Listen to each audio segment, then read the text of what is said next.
Hello dear student, welcome to physics বিদ্যা। দেখো ABT test পেপারের সলিউশন আমরা নিয়ে চলে এসেছি। তো এটা আমরা কন্টিনিউ করব, আগে তোমাদের কথা দিয়েছিলাম। তো এখনো আমরা এবিটি টেস্ট পেপারের সলিউশন করছি। আজকে আমাদের টপিকটা হচ্ছে ইলেকট্রোস্ট্যাটিক্স এর ইউনিট 1, তোমাদের ফার্স্ট ইউনিট, যেটা হচ্ছে ইলেকট্রোস্ট্যাটিক্স, যেখানে থাকবে তোমাদের কি electric field, electric potential and capacitor and capacitance. তো এই তিনটে চ্যাপ্টার মিলে ফার্স্ট ইউনিট আমরা প্রত্যেকেই জানি। আমরা ফিজিক্সের সেট 2 পেজ নাম্বার SC15 মানে 15 এই পেজ নাম্বারের সলিউশনটা আমরা করব, কেমন? তো আগের ক্লাসে আমরা আপলোড করে এসেছি, মানে সেট 1টা করে দিয়েছি, আজকে আমরা সেট 2 করব। তো দেখো অনেকের হয়তো কোশ্চেন থাকছে বা হয়তো অনেকে কোশ্চেন করছো কমেন্টে যে স্যার ফুল টেস্ট মানে ফুল এবিটিএ সলিউশনটা করান, ফুল এবিটিএ সলিউশনটা করান। দেখো আমি তো গত বছরের তোমাদের সিনিয়র দাদাদের অথবা দিদিদের যেরকম ভাবে ট্রিট করেছি, এই বছর তোমাদের ক্ষেত্রেও ঠিক একই রকম ভাবে ট্রিট করব তোমাদের। এবার তোমরা হয়তো বুঝতে পারছো না যে যদি আমি পুরোটা করি তাহলে তোমাদের কি ক্ষতি হবে। কেন পুরোটা করলে দেখো তোমাদেরই ক্ষতি, কারণ তোমরা প্রত্যেকে দেখো খুব বেশি চ্যাপ্টার তোমরা রিভাইজ মারতে পারোনি, এই তো টেস্ট এক্সাম গেল, তারপরে এবার তোমাদের অনেক রকমের প্র্যাকটিক্যাল ছিল, প্রজেক্ট ছিল, তো এত কিছু থাকার জন্য তোমরা ঠিকমতো তোমরা প্র্যাকটিসও করতে পারোনি। তো প্র্যাকটিস না করার জন্য তোমরা এখন যদি এবিটির ফুল পেপার তোমরা ধরো তাহলে তোমরা কিন্তু হকচকিয়ে যাবে, কেমন? তো ওর জন্য তোমরা এক একটা ইউনিট ধরো, তোমাদের জন্য খুবই বেনিফিট হবে। আমি বারবার বলছি এক একটা ইউনিট ধরে তোমরা এবিটি সলিউশন করো, যেটা আমি গত বছর করিও খুব তোমাদের সিনিয়র দাদা দিদিরা তারাও খুব বেনিফিট হয়েছে, আর আমিও নিজের থেকে এই রকম ভাবে গাইড করি, আর আমারও মনে হয় যে তোমরা অনেকটা বেশি বেনিফিট হবে।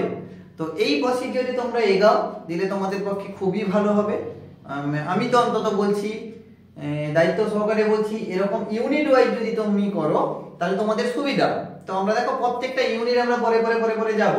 তো আপাতত ফার্স্ট ইউনিটের ইলেকট্রোস্ট্যাটিক্স এর উপরে ইউনিট 1টা, এইটা আমি সেট 3 বা 4 পর্যন্ত এগিয়ে দিই, তারপরে আবার কারেন্ট ইলেকট্রিসিটি ধরবো, তারপরে আবার তোমার ম্যাগনেটিজম থাকবে, ম্যাগনেটিজমের পরে তোমার হচ্ছে ইন্ডাকশন থাকবে, তারপরে অপটিক্স থাকবে, তারপরে মডার্ন ফিজিক্স তোমরা জানো প্রত্যেকে। আর একটা কথা, গুরুত্বপূর্ণ কথা একটা বলি, যে এবিটি এর সলিউশন করতে গিয়ে তোমাদের হয়তো বিভিন্ন রকমের কোয়ারি থাকবে, যে থিওরি, দেখো এখানে কিন্তু আমি যদি থিওরি ইন ডিটেইলসে ক্যালকুলেশন করে তাহলে কিন্তু অনেক সময় চলে যাবে। থিওরির জন্য আমি ডেসক্রিপশনে সমস্ত লিংক দিয়ে রাখছি। সাপোজ ইলেকট্রোস্ট্যাটিক্স এর উপরে আমার ওয়ান শট ভিডিও রয়েছে, electric field, electric potential, capacitor, ক্যাপাসিট্যান্সের সমস্ত তোমার টপিক রয়েছে। ওয়ান শট ভিডিওগুলো তোমরা আগে দেখে নিও, তারপরে তোমরা এবিটিএ সলিউশন করতে এসো, দিলে তোমরা অনেকটা বেশি উপকৃত হবে আমার মনে হয়। এবার ওইখানে কিন্তু ডিটেইলসে পড়িয়েছি, সাজেশনও করা আছে, ওইখানে ডিটেইলসে পড়িয়েছি, কিন্তু এখানে দেখো এত বেশি ডিটেইলস করাতে গেলে কিন্তু এবিটিএ সলিউশনের সময় অনেকটা লেগে যায়, তাই না? তো আমি হয়তো এখানে খুব ডিটেইলসে যাব না, যতটুকুই তোমাকে লিখতে হবে, যতটুকুই কোশ্চেনে মার্কস আছে ওই অনুযায়ী করাবো। তুমি যদি ডিটেইলস ফিজিক্স বুঝতে চাও তাহলে কিন্তু একটু লেন্দি ভিডিওতে তোমাকে যেতেই হবে, কেমন? তো চলো এই কথাটা একটু মাথায় রেখো। আর গতকালের পিডিএফ এর একটু সমস্যা হয়েছে, তো বুঝতেই পারছো তো যে নতুন সিস্টেম এসেছে, তো পিডিএফটা একটু ডিস্টার্ব হলো, তো আমি হার্ড কপিটাই পাঠিয়ে দেবো আমার টেলিগ্রাম চ্যানেলে। তো আজ থেকে মোটামুটি এটা থেকে পিডিএফ তোমরা পেতে থাকবে, পুরো আমরা বোর্ডের যেরকম ওয়ার্ক করি ওই বোর্ড ওয়ার্কটা তোমাদের পিডিএফ ফরম্যাটে চলে যাবে। তো আমার ফিজিক্স বিদ্যা অফিসিয়াল চ্যানেল, টেলিগ্রাম চ্যানেল রয়েছে, ওইখানে সবাই জয়েন হয়ে যাও, সেখান থেকে তোমরা পিডিএফটা কালেক্ট করে নাও, সেখান থেকে তোমরা লেখো। আর সব থেকে আমি বেস্ট সাজেস্ট করব তোমরা সঙ্গে সঙ্গে খাতা পেন নিয়ে বসো, সঙ্গে সঙ্গে কোশ্চেনগুলো করে নাও। এই কোশ্চেন অ্যান্সারগুলো সঙ্গে সঙ্গে করলে কি হবে, তোমারও খুব ভালো লাগবে, আর তুমি দেখবে অনেকটা বেশি বুঝতে পারবে। আর না বুঝতে পারলে অবশ্যই কমেন্ট সেকশনে কমেন্ট করবে, কেমন? তো চলো আর বেশি দেরি না করে আমরা শুরু করছি ক্লাসটা, কেমন? দেখো ফার্স্ট কোশ্চেন কি বলছে।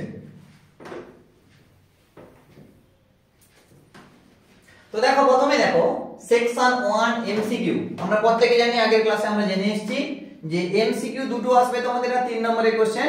দেখো এমসিকিউ তোমাদের দুটো আসবে, এমসিকিউ তোমাদের আসবে দুটো, মানে ইলেকট্রোস্ট্যাটিক্স থেকে 8 নাম্বার থাকে, টোটাল নাম্বার 8 নাম্বার থাকে, এমসিকিউ দুটো আসবে, আর 3 নম্বরের কোশ্চেন দুটো আসবে, তার মানে 6 হলো কত 8, ঠিক আছে? এই ফরম্যাটটা তোমাকে মেইনটেইন করতে হবে। এই ফরম্যাটটা এমসিকিউ দুটো আসবে আর হচ্ছে কি 3 নম্বরের কোশ্চেন দুটো, এবার তার অল্টারনেটিভ থাকবে, স্বাভাবিক কথা। তো চলো এই অনুযায়ী আমরা শুরু করব, কেমন? তো সেকশন 1 এ দেখো এখানে সেকশন 1 এমসিকিউ রয়েছে। এমসিকিউ একের এক কোশ্চেন কি বলছে দেখো। +8q এবং -2q মানের দুটি তড়িৎ আধান x অক্ষের উপর যথাক্রমে x 0 এবং x l বিন্দুতে অবস্থান করছে। x অক্ষের উপর অবস্থিত কোন বিন্দুতে ওই দুটি আধানের জন্য নেট তড়িৎ ক্ষেত্র শূন্য হবে? তো দেখো একটা এমসিকিউ কোশ্চেন, বুঝতেই পারছো চারটা অপশন রয়েছে, চারটা অপশনের মধ্যে কোনটা হবে আমাকে বের করতে হবে। একদম সিম্পল কোশ্চেন, ঠিক আছে? দেখো একটু দেখো, তাহলে প্রথমে আমাকে কি বলছি x অক্ষ, তাহলে আগে আমরা কি করব, একটা x অক্ষ আঁকি। এটা x অক্ষ, বুঝতেই পারছো। তো এইটাকে আমরা ধরে নিচ্ছি x 0, এইটাকে আমরা ধরে নিচ্ছি সাপোজ x l, যেমন তাহলে x 0 তে কাকে রাখতে বলছে? +8q কে, +8q কে x 0 তে রাখতে বলছে, এবং -2q কে দেখো -2q কে কোথায় রাখতে বলছে? x l যেখানে রয়েছে। এবার বললো x অক্ষের কোন অবস্থানে কোন বিন্দুতে ওই বিন্দু আধানের জন্য নেট তড়িৎ ক্ষেত্র শূন্য হবে। তাহলে এর কোন একটা পজিশন, এমন একটা পজিশন তোমাকে চুজ করতে হবে এই অ্যাক্সিসের উপরে যেখানে ইলেকট্রিক ফিল্ড 0 হবে। ইজি। দেখো প্রথমে কি করব, যেখানে ফিল্ড বের করতে হয় সেখানে কি বলেছি, চোখ বন্ধ করে +1 চার্জ বসাবো। যে বিন্দুতে ফিল্ড বের করতে হবে সেই বিন্দুতে চোখ বন্ধ করে +1 চার্জ আগে বসাবো। তাহলে দেখো যদি আমি মাঝ বরাবর নিই, দেখো এই জিনিসটা ভালো করে বুঝবে, যদি আমি মাঝ বরাবর নিই তাহলে কি হবে, শোনো এইখানে যদি আমি নিতাম তাহলে কি হতো, এইখানে যদি নিতাম, দেখো +1 চার্জ বলেছে, তো +1 চার্জ বলেছে তোমাকে। দেখো যদি +1 চার্জ থাকে তাহলে 8q +1 চার্জকে কি করবে, রিপেল করে দেখো তাড়িয়ে দিবে সেদিকে, এর দিকে তাড়িয়ে দিবে, হ্যাঁ কি না? আবার এখানে নেগেটিভ চার্জ আছে, এই পজিটিভ চার্জকে কি করবে, তার দিকে অ্যাট্রাক্ট করবে। তাহলে আলটিমেট রেজাল্টেন্ট ইলেকট্রিক ফিল্ড কি হবে বলো তো, ওই দিকে চলে যাবে। তাহলে জীবনে 0 হবে কি, শূন্য হবে না। তো শূন্য কখন হবে, যদি ইকুয়াল এন্ড অপোজিট হয়। যদি এদিকে একটা ইলেকট্রিক ফিল্ড আর এদিকে একটা ইলেকট্রিক ফিল্ড যদি ইকুয়াল অ্যামাউন্ট হয় তবে তারা একে অপরকে কি করে, ক্যান্সেল আউট করে যাবে না। তাহলে আমাকে দেখতে হবে এমন যে দুটো বিপরীতমুখী আছে কিনা। দুটো বিপরীতমুখী যেখানে থাকবে সেখানে প্রবাবিলিটি আছে যে ইলেকট্রিক ফিল্ড 0 হওয়ার, কেমন? তো চলো, তো ভেতরে তো একদম হবেই না, দুটো চার্জের মাঝে কোনো বিন্দুতে হবেই না। তো চলো আমরা এবার কি করব, দেখো নেক্সট দেখছি আমরা যে বাইরের পয়েন্টে তাহলে দেখি হবে কিনা, বাইরের পয়েন্টে আমরা দেখি তাহলে হবে কিনা। দেখো তাহলে এখানে তো হবে না, আমি এটা মুছে দিচ্ছি। আচ্ছা এইখানে আমরা যদি ধরি, দেখো -2q থেকে সাপোজ ধরে নিচ্ছি আমি কত, r দূরত্বে, -2q থেকে r দূরত্বে p বিন্দুতে এইখানে ইলেকট্রিক ফিল্ড 0 হবে, কনসিডার করছি আমি, কিন্তু ধরি জানি না। তাহলে এখানে কনসিডার করব কত, +1 চার্জ আছে। এবার কি হবে দেখো, +8q কি করবে, +1 কে রিপেল করে তাড়াবে এদিকে। তাহলে এর জন্য ইলেকট্রিক ফিল্ড কত হবে, E1 এদিকে কাজ করছে। ওকে, আবার -2q +1 কে কি করবে, অ্যাট্রাক্ট করবে তার নিজের দিকে, দেখো এদিকে চলে আসছে। তাহলে এটা হচ্ছে কত, E2, হ্যাঁ কি না? তাহলে এক্ষেত্রে বুঝতে পারছি দেখো E1 এবং E2 পরস্পর বিপরীতমুখী, তাই না? পরস্পর বিপরীতমুখী, তাহলে এইখানে একটা প্রবাবিলিটি আছে। তো আমি r ডিসটেন্সও ধরে নিয়েছি, r এর ভ্যালু, সরি, তাহলে আমাকে এই r এর ভ্যালু বের করতে হবে। r এর ভ্যালু বের করলে আমরা পেয়ে যাব। চলো তাহলে প্রথমে দেখো E1 টা কার জন্য বলেছিলাম, E1 টা বলেছিলাম +8q এর জন্য। তাহলে সিজিএস ইউনিট ধরে নাও, কেন এসআই ইউনিটে যাওয়ার দরকার নেই, বেকার বড় লিখবে কেন, সিজিএস ইউনিট ধরে, এমসিকিউ তো। তাহলে 8q * 1 বাই কত হবে, এখান থেকে ডিসটেন্স, এটাকে a বিন্দু ধরে নাও, এটাকে b বিন্দু ধরে নাও, এটাকে p বিন্দু। তাহলে ap সমান কত হবে বলে ফেলো, ap সমান কত, দেখো এটা হচ্ছে কত, x আর l, a থেকে b পর্যন্ত l, আবার b থেকে p পর্যন্ত r। তাহলে আমরা বলতে পারি l + r। ওকে, bp কত হবে, বিপি হচ্ছে কত, এখান থেকে এইটুকু তো, তাহলে আর হচ্ছে, তাহলে এবার চলো প্রথমে দেখো এপি স্কয়ার মানে কত, এল প্লাস আর এর হোল স্কয়ার। কেমন, ডাইরেকশন কোন দিকে, বিপি বরাবর, বাইরের দিকে, বিপি বরাবর বাইরের দিকে, তাই না? তাহলে E2 আবার কত হবে, কার জন্য, এটার জন্য, বি পয়েন্টের জন্য, তাহলে কত হচ্ছে, আচ্ছা 2q into 1 বাই কত হবে, bp square, that means r square. Clear? এই ডাইরেকশন কোন দিকে গো, pb বরাবর, তাই না, pb বরাবর। তাহলে এখানে কি হবে, দুটো ইকুয়েশনকে তোমরা কি করবে, দুটো ইকুয়েশনকে ইকুয়াল করে দেবো। কেন, ইকুয়াল এন্ড অপোজিট যদি হয় তবেই তো জিরো হয় না, দুটো ফিল্ড বললাম না, ইকুয়াল এন্ড অপোজিট যদি হয় তবে একে অপরকে ক্যান্সেল আউট করবে। তাহলে যদি ইকুয়াল এন্ড অপোজিট হতে হবে, যদি হয় তবেই দেখো ফিল্ড জিরো হবে, ভ্যালু বসিয়ে দাও। তাহলে 8q by l plus r whole square equal to কত হবে বলো তো, 2q বাই r স্কয়ার। দেখো q কেটে দাও, 2 4 কেটে দাও, দিয়ে পুরো বোথ সাইডটাকে পুরো একদম তোমার রুট ওভার করে দাও, তাহলে 2 বেরিয়ে এলো, 2r, এদিকে হচ্ছে কত, l প্লাস r। ওকে, 2r থেকে r বাদ চলে যাবে, তাহলে হলো কত, r ইকুয়াল টু l। দেখো এখানে হলো কত, r ইকুয়াল টু l হলো, তাই না, r equal to l, r equal to l হলো। তার মানে এইটা হচ্ছে l, যেখানে হচ্ছে electric field 0, net electric field 0।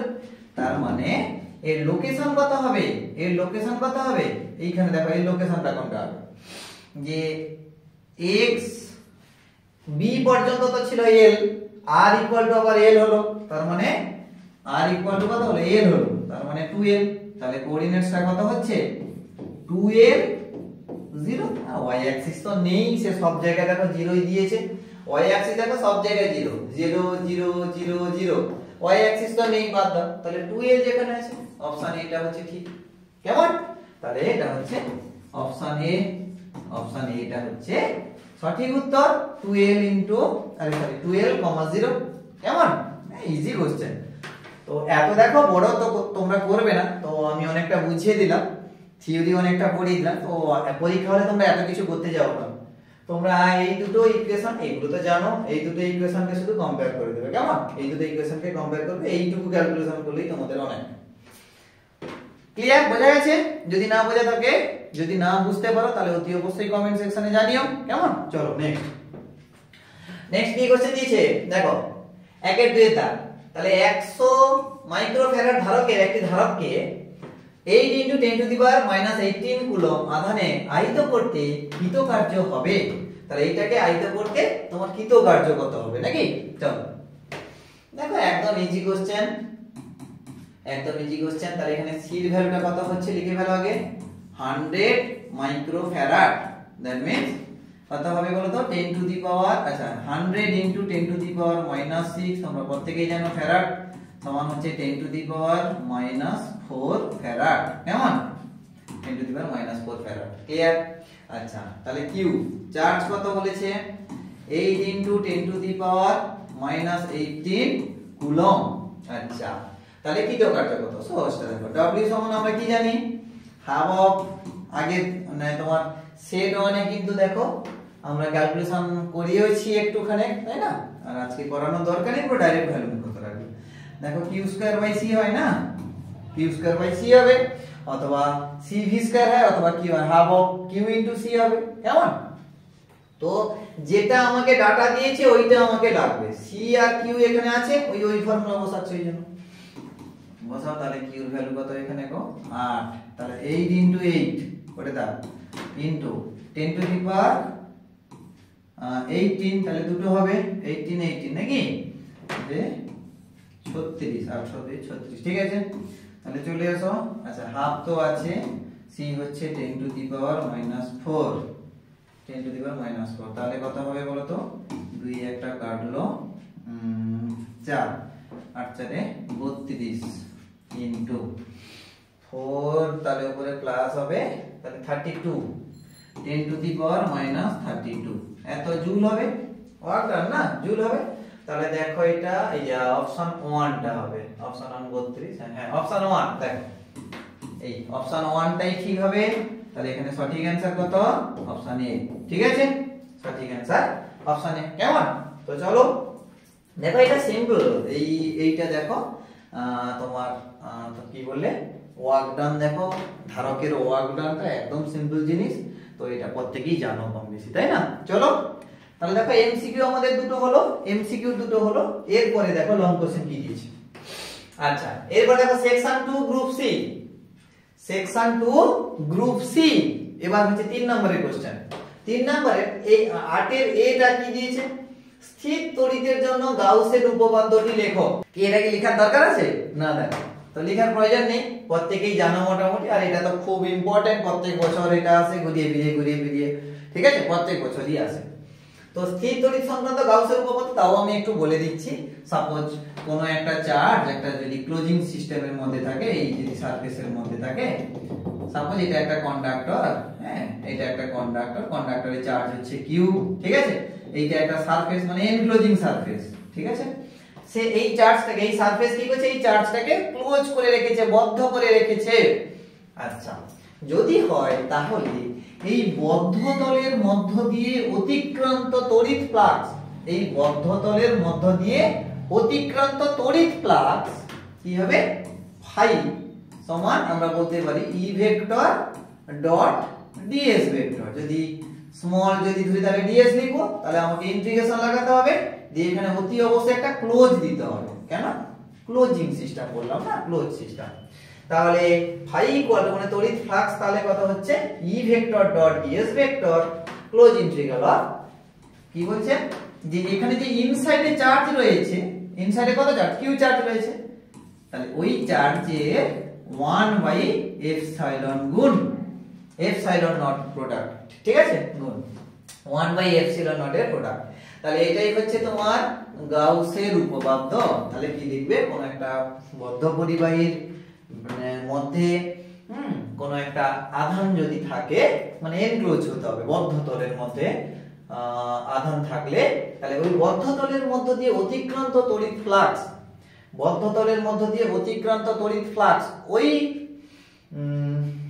তলের ইনসাইডে যতটা চার্জ রয়েছে সেই চার্জের 1 বাই এপসাইলন গুণ 1 বাই এপসাইলন নট গুণ। এবার যদি বায়ু মাধ্যম হয় তাহলে এপসাইলন নট তো নট লিখলে, নালে অ্যানিমিডিয়ামের জন্য এপসাইলন লিখবে, ঠিক আছে, ওটা কোনো ব্যাপার নয়, যেটা খুশি তোমরা লিখতে পারো, ঠিক আছে, যেটা খুশি তোমরা লিখতে পারো, এপসাইলন লিখতে পারো, এপসাইলন নট লিখতে পারো, তোমাদের ব্যাপার।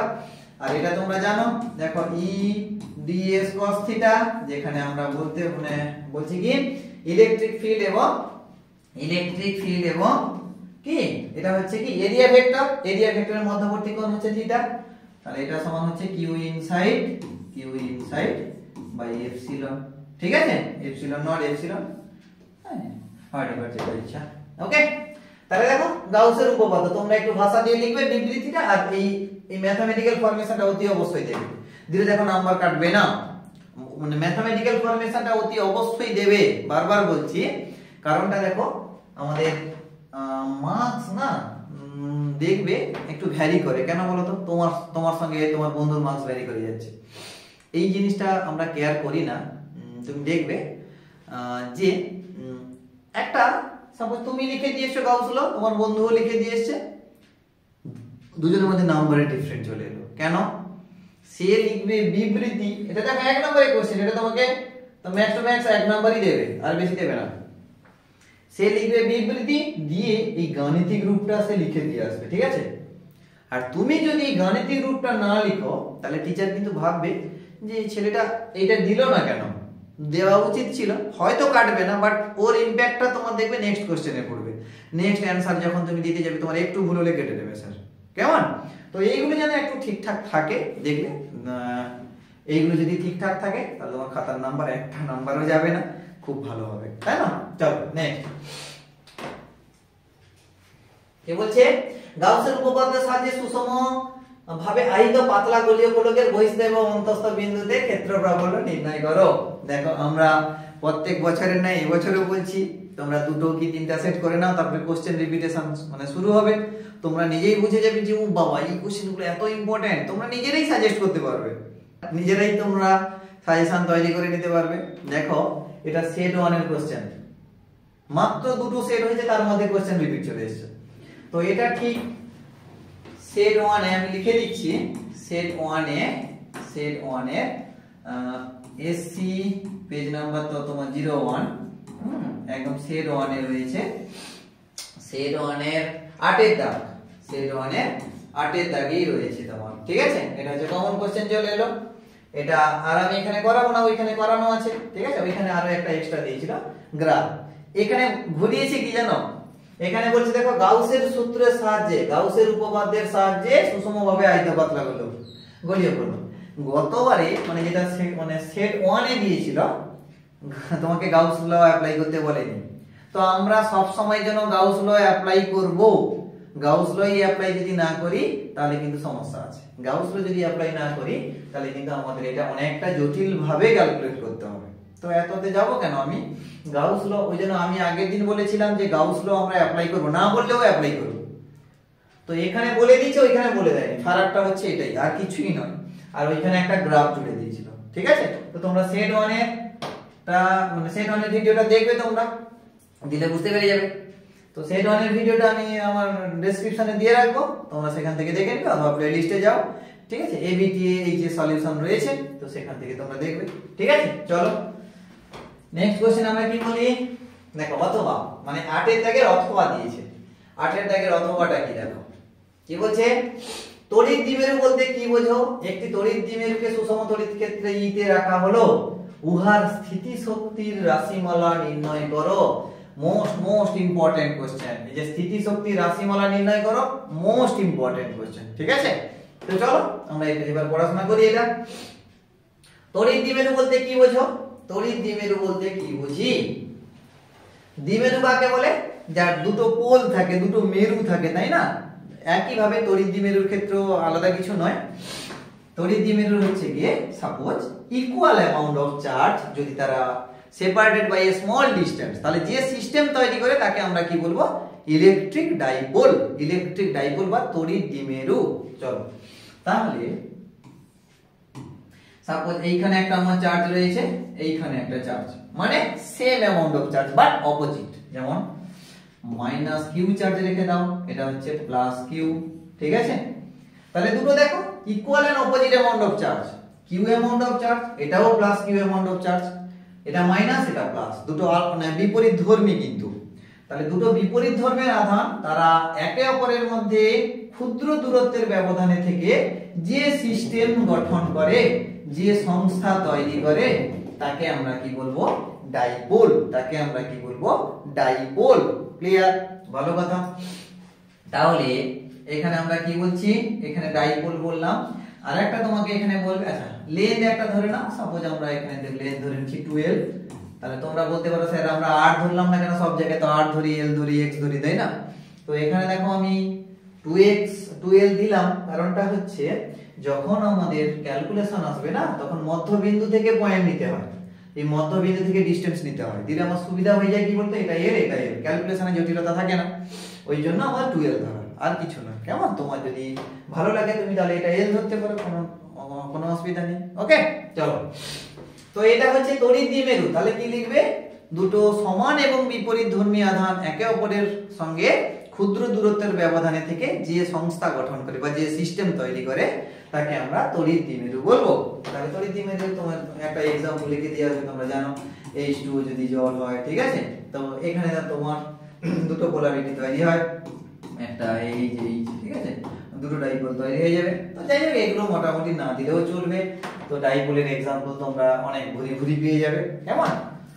তো একটা খানে আপাতত দিয়ে এলে একটু স্ট্যান্ডার্ড হবে, যদি না দাও তাতেও কোনো সমস্যা নেই। তো চলো নেক্সট দেখো, এর সঙ্গে যে তোমার কোশ্চেনটা দিয়েছে যে তড়িৎ দ্বিমেরু কে সুষমভাবে তড়িৎ ক্ষেত্রে রাখা হলো, উহার স্থিতিশক্তির রাশিমালা নির্ণয় করো। চলো এর স্থিতিশক্তির রাশিমালা নির্ণয় করব আমরা। আচ্ছা চলো ওই পেজে ধরবেন, আমাকে নেক্সট পেজে আসতে হলো। তো প্রথমে আমরা কি করব, সুষম তড়িৎ ক্ষেত্র আগে এঁকে নিই। তারপরে এইরকম ভাবে আমাদের সুষম তড়িৎ ক্ষেত্র রয়েছে। তাহলে সুষম তড়িৎ ক্ষেত্রটাকে আমরা ই ভেক্টর দ্বারা রিপ্রেজেন্ট করছি। এবার আমি একটা ডাইপোলকে কি করলাম, এই বরাবর তার সুষম তড়িৎ ক্ষেত্রের মধ্যে আমি রেখেছি। এখানে বলছি দেখো মাইনাস কিউ, এটাকে বলছি প্লাস কিউ, তাই না? আর সেপারেটিং ডিসটেন্স কে বলছি 2l। কত? সেপারেটিং ডিসটেন্স কে বলছি 2l। তাহলে এই বরাবর তাহলে কি হবে, এই বরাবর কি হবে, কিউ ইনটু ই ইলেকট্রোস্ট্যাটিক ফোর্স এই দিকে কাজ করবে, মানে কিউর মাথার উপরে ভেক্টর নয়, কিন্তু আমারটা একটু বেরিয়ে গেল, তো কিউর মাথার উপরে একদমই নয়, কেমন, শুধুমাত্র ইর মাথার উপরে ভেক্টর সাইন হবে। আর দেখো এইদিকে তাহলে কি হবে, মাইনাস কিউ ই, মানে উল্টা দিকে হবে, ইলেকট্রোস্ট্যাটিক ফোর্সটা দেখো উল্টো দিকে কাজ করছে, নাকি না? আবার আমরা বলেছিলাম যে ইলেকট্রিক ফিল্ডের সঙ্গে অ্যাঙ্গেলটা হচ্ছে থিটা, এই অ্যাঙ্গেলটা হচ্ছে থিটা। যে ডাইপোলটা ইলেকট্রিক ফিল্ডের সঙ্গে কত অ্যাঙ্গেল করছে না, থিটা অ্যাঙ্গেল। ডাইপোলটা ইলেকট্রিক ফিল্ডের রেসপেক্টে কত অ্যাঙ্গেল করছে, থিটা অ্যাঙ্গেল, কেমন? চলো তাহলে আমরা দেখবো কি, দেখো ইলেকট্রিক ফিল্ড চ্যাপ্টারে আমরা পড়ে এসেছি একটা দ্বিমেরুকে যদি একটা সুষম তড়িৎ ক্ষেত্রের মধ্যে রাখা হয় তাহলে এখানে উৎপন্ন টর্ক কত কাজ করে, টর্ক। আমরা তাহলে এখানে টর্ক কত কাজ করবে বলো তো বাবু,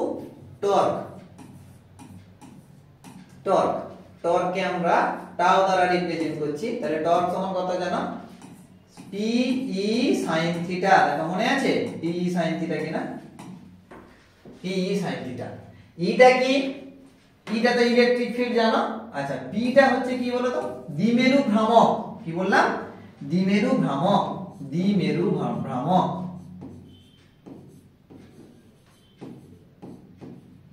দ্বিমেরু ভ্রামক, দ্বিমেরু ভ্রামক। তাহলে এর মান কত হয় না, কিউ, যে কোন একটা দ্বিমেরুর আধান ইনটু তাদের মধ্যবর্তী দূরত্ব, ঠিক আছে? তাহলে কিউ ইনটু 2l হয়, আমরা প্রত্যেকেই জানি। আর ই তো ইলেকট্রিক ফিল্ড, আর থিটা তো বললাম যে ইলেকট্রিক ফিল্ড। এবং আচ্ছা দ্বিমেরুর ভ্রামকের অভিমুখ কোন দিকে হয়, এই দিকে minus q to plus q, minus q to plus q, তাই না? তাহলে পি ভেক্টরের অভিমুখ এদিকে, তাহলে পি ভেক্টর এদিকে, ই ভেক্টর এদিকে, তাদের মধ্যবর্তী কোণ কত, থিটা। আচ্ছা তাহলে চলে এসো, এবার এই টর্কের জন্য একটা ওয়ার্ক ডান কাজ করবে। এটাকে দেখো আমি এরকম করে অ্যাঙ্গেল করে সরাচ্ছি। এইটা যদি আমার তোমার পেনটা যদি ডাইপোল হয় তাকে আমরা কি করছি দেখো, ইলেকট্রিক ফিল্ডের রেসপেক্টে দেখো থিটা অ্যাঙ্গেল এরকম করে সরাচ্ছি, হ্যাঁ কি না? এরকম করে আমি এটাকে রোটেট করাচ্ছি।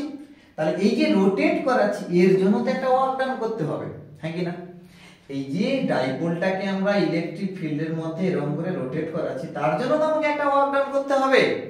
সেই ওয়ার্ক ডানটা কত আমাকে বের করতে বলছে। তাহলে প্রথমে চলে এসো, দেখো দ্বিমেরুটিকে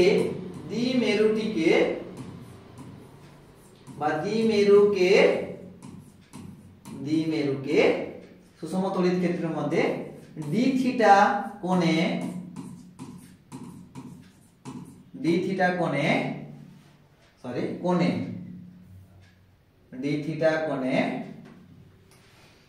সরাতে,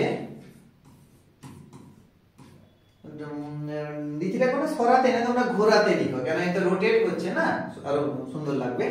দ্বিমেরুকে ডি থিটা কোণে ঘোরানো, মানে ঘোরাতে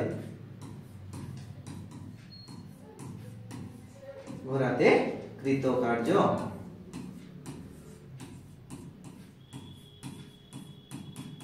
কত হবে, dw, কেন দেখো স্মল অ্যাঙ্গেল ঘোরাচ্ছে ওই জন্য স্মল ওয়ার্ক ডান করব। তাহলে dw সমান তাহলে কত হবে, টাও ইনটু d থিটা। তুমি তো জানো স্যার, আমরা তো সবসময় জানি ফোর্স ইনটু s হয়, মানে f into s work done. মানে দেখো এর ক্ষেত্রে কি লিনিয়ার ফোর্স কাজ করছে না, তো এটাকে ঘোরাচ্ছে এরকম করে, তাই না? তার মানে অ্যাঙ্গুলার ফোর্স কাজ করবে, আর ওই অ্যাঙ্গুলার ফোর্স কি তো বলি টর্ক, তাই না? তাহলে টর্ক ইনটু যতটা অ্যাঙ্গেল, কৌণিক সরণ হচ্ছে d থিটা, বাস ওটাই বসিয়েছি। সবই হয়েছে, বল ইনটু সরণ হয়েছে, কিন্তু এটা অ্যাঙ্গুলারে, ফোর্সটাকে অ্যাঙ্গুলারে টর্ক বলছি আর এসটাকে অ্যাঙ্গুলারে d থিটা বলছি, বাস কাজ শেষ। তাহলে টর্কের ভ্যালু কত হয়, P E sin theta into d theta. Clear, very good. তাহলে এবার আমরা কি করব, ডি থিটা অ্যাঙ্গেলের জন্য তো হয়ে গেল, তাই না? ডি থিটা অ্যাঙ্গেলের জন্য তো হলো। এবার আমরা কি করব? থিটা অ্যাঙ্গেলের জন্য। এবার আমরা থিটা অ্যাঙ্গেলের জন্য কত করব? বা থিটা 1 থেকে থিটা 2, ডি থিটার জন্য তো এনি অ্যাঙ্গেল, এবার থিটা 1 থেকে থিটা 2 তে নিয়ে যদি কি করতে কত হবে? তাহলে এখানে চলে এসো যে এই যে দ্বিমেরুকে থিটা 1 থেকে থিটা 2 কোণে ঘোরাতে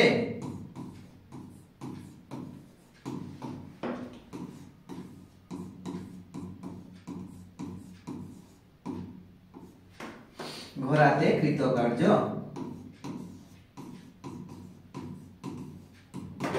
কত হবে?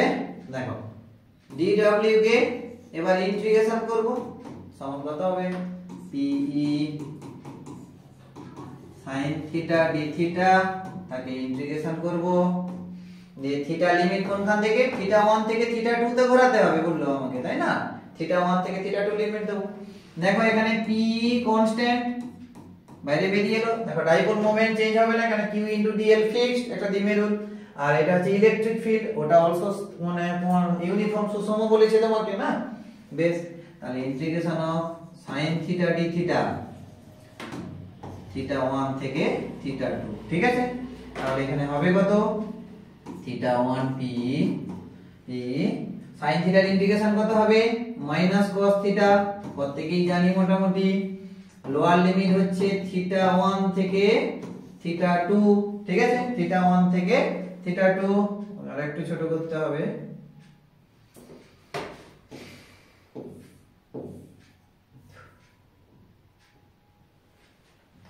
ওকে, তাহলে এখানে ভ্যালু বসাবো আমরা।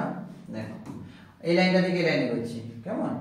ওই লাইনটা থেকে দেখো, তাহলে p সামনে মাইনাস নিয়ে নি, তাহলে আগে মাইনাসটা নিয়ে নিয়েছি, তাহলে আগে আপার লিমিট বসবে। দেখো cos থিটা 2 মাইনাস কত বসাবো? cos থিটা 1, ঠিক আছে? cos থিটা 2, এটা হচ্ছে cos থিটা 1। ওকে, তাহলে দেখো এই মাইনাসটা আবার প্রোডাক্ট করে দিচ্ছি, তাহলে কত হবে? থিটা 1 টা আগে চলে আসবে, তাহলে p cos theta 1 minus cos theta 2, তাই না? cos থিটা 1 মাইনাস থিটা 2, এটা হচ্ছে ফর্মুলা, কেমন? এইটা হচ্ছে ওয়াগ। আচ্ছা দেখো এটা ডেরিভেটিভ ইন্টিগ্রেশন কেটে গেল, তাহলে ক্যাপিটাল W হলো, তাহলে এইটা হচ্ছে তার ওয়াগ ডান। সুষম তড়িৎ ক্ষেত্রে একটা দ্বিমেরুকে রাখলে তার কৃতকার্য বা সঞ্চিত স্থিতিশক্তি, এই কৃতকার্যটা তার মধ্যে সঞ্চিত স্থিতিশক্তি রূপে সঞ্চিত থাকবে। তাহলে আমরা বলতে পারি এখানে W equal to U, U হচ্ছে কি বললাম? সঞ্চিত স্থিতিশক্তি, দ্বিমেরুর মধ্যে সঞ্চিত স্থিতিশক্তি।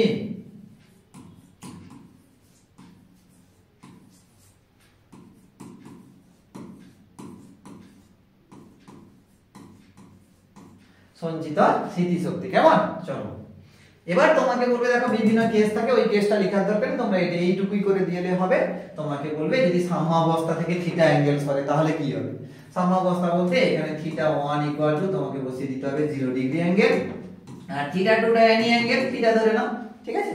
যদি সেটা বসিয়ে দাও তাহলে কত হবে? না W equal two U equal to কত হবে? দেখো P কত হবে? 1 মাইনাস cos থিটা, নাকি না? দেখো cos থিটা 1 এর জায়গায় 0 বসিয়ে দাও, তাহলে কত? 1 মাইনাস, আর থিটা 2 এর জায়গায় থিটা বসিয়ে দাও, cos থিটা, কেমন? তাহলে W equal two U equal to P 1 minus cos theta. Clear? চলো আচ্ছা, এবার এটা গেল। দেখো এটা খুব ইম্পর্টেন্ট কোশ্চেন, তোমরা স্টার মার্কিং করে রাখো, এটা অতি অবশ্যই তোমরা স্টার মার্কিং করে রাখবে, ঠিক আছে? এটা অতি অবশ্যই স্টার মার্ক করবে, এটা খুবই ইম্পর্টেন্ট একটা কোশ্চেন এবং পরীক্ষা আসার মতনই কোশ্চেন, পরীক্ষায় আসে এই কোশ্চেনটা বারবার রিপিটেশন হয়, ঠিক আছে? চলো দেখো এবার নেক্সট কোশ্চেন আমাকে কি দিয়েছে, দেখো 9 এর দাগের একটা কোশ্চেন দিয়েছে। 9 এর এ বলছে x এবং y বিন্দুর মধ্যে বিভব পার্থক্য হচ্ছে 60 ভোল্ট হলে m এবং n এর বিন্দুর মধ্যে বিভব পার্থক্য কত হবে? দেখো ডায়াগ্রামটা রয়েছে, বুঝতেই পারছো। এটাকে আমরা x y বলছি, এটা একটা ধারক c বলছি, এটা হচ্ছে দেখো 2c, এটা একটা ধারক, এটা একটা ধারক, আর একটা c, ঠিক আছে? আর এটা হচ্ছে m আর n টার্মিনাল। ওকে, চলো কি করব এবার আমরা? যে বলেছে x y এর মধ্যে বিভব, তাহলে সরি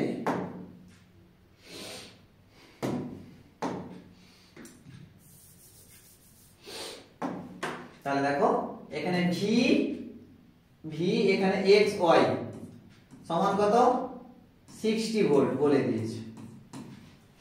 ফলে mn বিন্দুর মধ্যে বিভব পার্থক্য কত হবে? mn বিন্দুর মধ্যে বিভব পার্থক্য কত হবে? Very good. আচ্ছা দেখো তাহলে এখানে এই ডায়াগ্রামটাকে আমি যদি একটু ভালো করে এখানে তাহলে কি হবে দেখো, এটাকে আমি সাজিয়ে নিচ্ছি।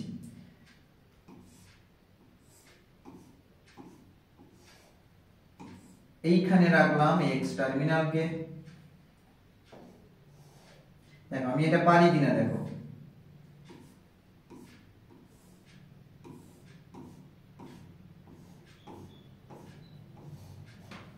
নাকি না? তাহলে এইখানে রাখছি আমি y কে।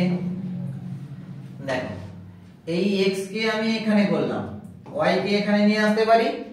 দেখো দিলে এইটা আর এইটা হচ্ছে একটা ওয়ে আর এটা হচ্ছে একটা ওয়ে, তার মানে x থেকে y কে যাব আমি এ পাতেও যেতে পারি আবার এই পাতেও যেতে পারি। তাহলে এইটা হচ্ছে দেখো এই তিনটা ক্যাপাসিটর কেমন থাকবে? সিরিজে থাকবে, হ্যাঁ কি না বলো? তিনটা ক্যাপাসিটর সিরিজে থাকবে। এই যে 2C C আর 2C তারা তিনটা হচ্ছে সিরিজে থাকবে, তার সঙ্গে হচ্ছে C হচ্ছে প্যারালাল। ওকে চলো তাহলে আবার আমরা প্যারালালি কি জানি? এর অ্যাক্রসে যত ভোল্টেজ পড়বে, এর অ্যাক্রসে কত ভোল্টেজ x আর y এর অ্যাক্রসে কত ভোল্টেজ পড়েছে বলো? 60 ভোল্ট পড়েছে, তাই না? তাহলে এর তিনটার অ্যাক্রসেও কত ভোল্টেজ পড়বে? 60 ভোল্ট, হ্যাঁ কি না? কেন আমরা জানি তো প্যারালাল থাকলে বিভব প্রভেদ সমান হয়, হ্যাঁ কি না? আচ্ছা এখানে m আর n পয়েন্টটা কোথায় বলো তো? এইখানে m, এখানে n, এখানে হচ্ছে m পয়েন্ট, এখানে হচ্ছে n টার্মিনাল। এটাকে বলছে কত? c, এটাকে বলছে কত? 2c, সরি এটা হচ্ছে 2c, এটা হচ্ছে c, এটা হচ্ছে c, এটা হচ্ছে 2c। কেমন? এই 2c c 2c আমাকে বের করতে বলছে এর ভোল্টেজটা, এই ভোল্টেজটা কত হবে বের করতে বলছে। ওকে দেখো তিনটা ক্যাপাসিটর কেমন আছে? তিনটা ক্যাপাসিটর কেমন আছে? এই তোমার যে ব্রাঞ্চে তিনটা দেখো সিরিজে আছে না, একটা তো লাইনে আছে।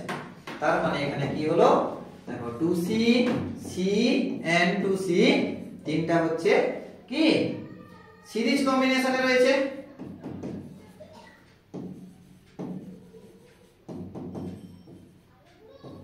তারা সিরিজ কম্বিনেশনে রয়েছে, তাই না? তাহলে এখানে ইকুইভ্যালেন্ট কত হবে? c equivalent. আচ্ছা তাহলে 1 বাই করে দাও, 1 বাই c ইকুইভ্যালেন্ট সমান কত হবে? 1 বাই 2c। কেন সিরিজে থাকলে দেখো 1 বাই করে হয় না, রোধের উল্টাটা। আচ্ছা 1 by c plus 1 by 2c, হ্যাঁ কি না? তাহলে কত হচ্ছে? লসাগু যদি 2c হয় তাহলে 1 1 2 আর 2 4, তাহলে 4, তাহলে 2 কাটা, তাহলে সরি উপরে 2 হবে, উপরে 2 হবে তো। ওকে তাহলে কত হচ্ছে? c ইকুইভ্যালেন্ট তাহলে কত হলো? c ইকুইভ্যালেন্ট কত হলো বলো তো? c বাই 2 হবে না, উল্টে যাবে কেন 1 বাই c ইকুইভ্যালেন্ট ছিল, তাহলে c ইকুইভ্যালেন্ট কত হলো? c by 2। তাহলে এখানে কত হচ্ছে? c বাই 2, c ইকুইভ্যালেন্ট, এখানে c বাই 2 ইকুইভ্যালেন্ট। ক্লিয়ার? চলো এবার এখানে আমরা কি বের করব? এখানে আমরা কি বের করব?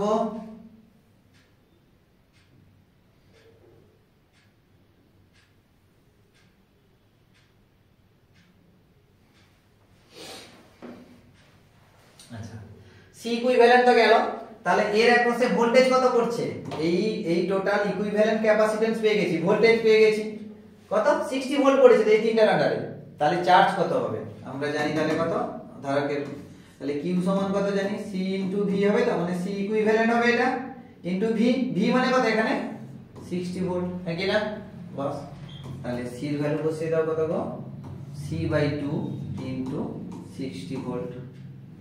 ওকে তার মানে কত? 30 ইনটু c হয়ে গেল। তাহলে q সমান কত? q equal to 30 into c, no doubt. ঠিক আছে তাহলে এখানে টোটাল চার্জ পেয়ে গেছি, মাথায় রেখো চার্জ পেয়ে গেছি, তাই না? তাহলে দেখো আমরা সিরিজের ক্ষেত্রে কি জানি?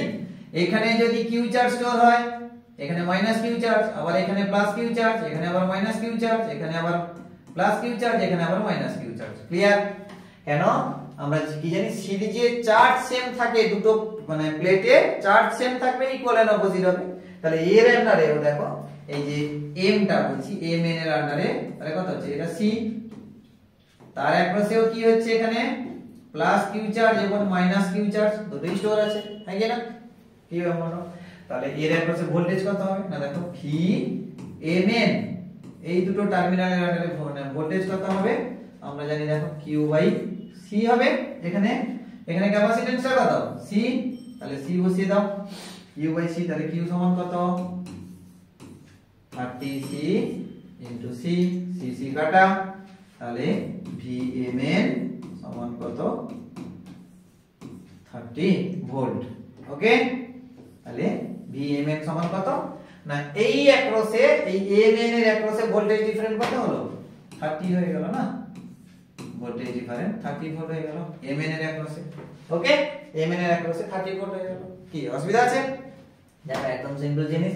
এখানে প্রথম আমরা কিউ বের করে নিয়েছি, এখানে কিউ বের করে নিয়েছি, ঠিক আছে? এই যে কিউ বের করে নিলাম 30 মানে তোমার 30 ইনটু সি হয়েছে, কেন এটা ধারকত্ব সি বলেছে। আবার এখানে দেখো কিউ পেয়ে গেছি, এবার টোটাল ভোল্টেজটা ভি বলে দিয়েছিল আমাকে, আবার এর ধারকের ধারকত্ব সি বলে দিয়েছে, তাহলে আমরা দেখো সেখান থেকে ভি সমান কত পাবো কিউ বাই সি, ভ্যালু বসিয়ে দিয়েছি।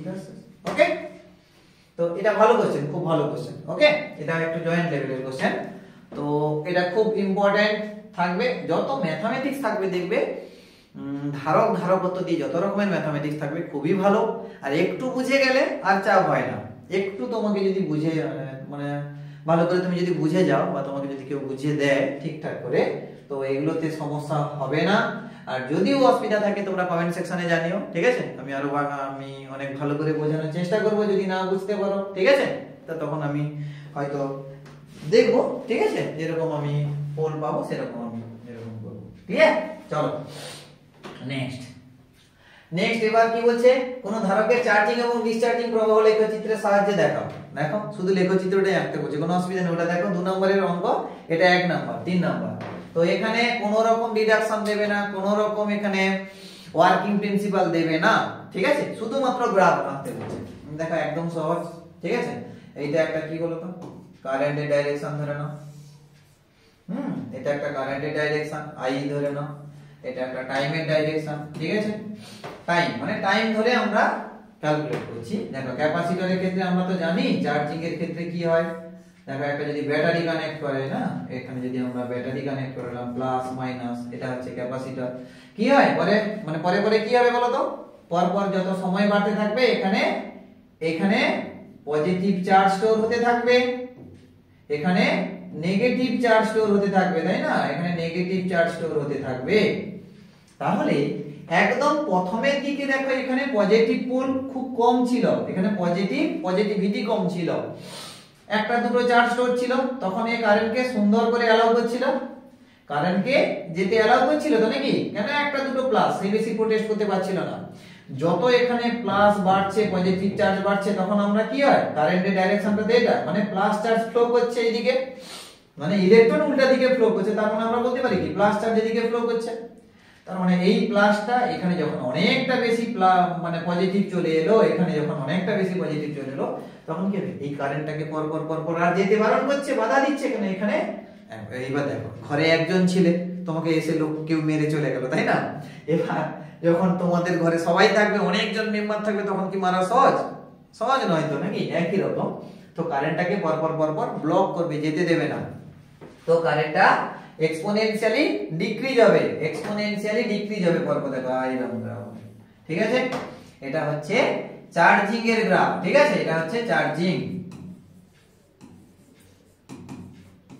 এটা চার্জিং, হ্যাঁ কি না? তাহলে কারেন্টের ডাইরেকশন কোন দিকে হবে? এই বরাবর, হ্যাঁ কি না? এই বরাবর ডাইরেকশন চার্জিং এর ক্ষেত্রে। ডিসচার্জিং কি হয় বাবু? ডিসচার্জিং কি হয় না, ক্যাপাসিটরকে কি করতে হয় ব্যাটারি থেকে খুলে নিয়ে তাকে আমি নরমালি অ্যাড করে দিতে হয়। কি বললাম? ব্যাটারি থেকে খুলে নাও, এটাকে নরমালি অ্যাড করে দাও। ব্যাটারি থেকে খুলে নিয়ে দুটো টার্মিনালটাকে অ্যাড করে দাও, দিলে কি হবে? এখানে প্লাস চার্জ ছিল না, প্লাস চার্জ ছিল, এখানে মাইনাস পোলারিটি ছিল, তখন তখন ব্যাটারির মতো কাজ করছে, হ্যাঁ কি না? তখন ক্যাপাসিটরটা আবার কি করবে, একটা ব্যাটারির মতো কাজ করবে। তাহলে দেখো এই প্লাস থেকে কারেন্ট দেখো উল্টা দিকে যাওয়া শুরু করবে, এদিকে প্লাস থেকে মাইনাস এদিকে ছুটবে, হ্যাঁ কি না?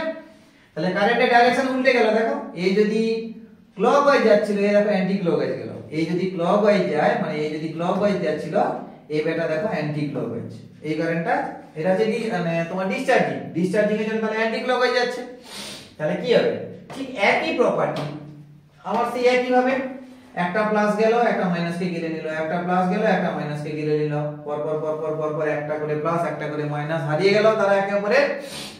তাহলে এখানে পোটেনশিয়াল ডিফারেন্স পরপর কমতে থাকলো, পোটেনশিয়াল ডিফারেন্স পরপর কমতে থাকলো, পোটেনশিয়াল ডিফারেন্স কমতে থাকলে তাহলে কি লাস্টের দিকে কারেন্ট যাওয়ার টেন্ডেন্সি কমে যাবে, কারণ পোটেনশিয়াল ডিফারেন্স যদি কমে যায় তাহলে কি হবে লাস্টে পরপর কারেন্টটা পরপর কম যাবে। আগে তো অনেক বেশি যাচ্ছিল, কেন অনেক বেশি হাই পোটেনশিয়াল, এই পজিটিভিটি বেশি এই নেগেটিভিটি বেশি, তখন কি হচ্ছিল এই ইজিলি বেরিয়ে যাচ্ছিল। পরের দিকে যখন পরপর একে অপরকে যখন প্লাস মাইনাস একে অপরে গায়েব হয়ে গেল তখন কি আর লাস্টের দিকে টেন্ডেন্সি কম থাকবে যাওয়ার, ক্লিয়ার? তো কি হবে যে লাস্টের দিকে কারেন্টটা কমে যাবে, ঠিক একই ঘটনা হবে ডিসচার্জিং এর, কিন্তু কারেন্টের ডাইরেকশন উল্টে যাবে, মানে এরকম। তাহলে এটা হচ্ছে কি নেগেটিভ আই, এটা হচ্ছে পজিটিভ আই, এটা হচ্ছে প্লাস আই, এটা হচ্ছে নেগেটিভ আই, কেমন? এটাকে জিরো বলবো, ক্লিয়ার? তো এটা হচ্ছে তোমার ডিসচার্জিং এর গ্রাফ।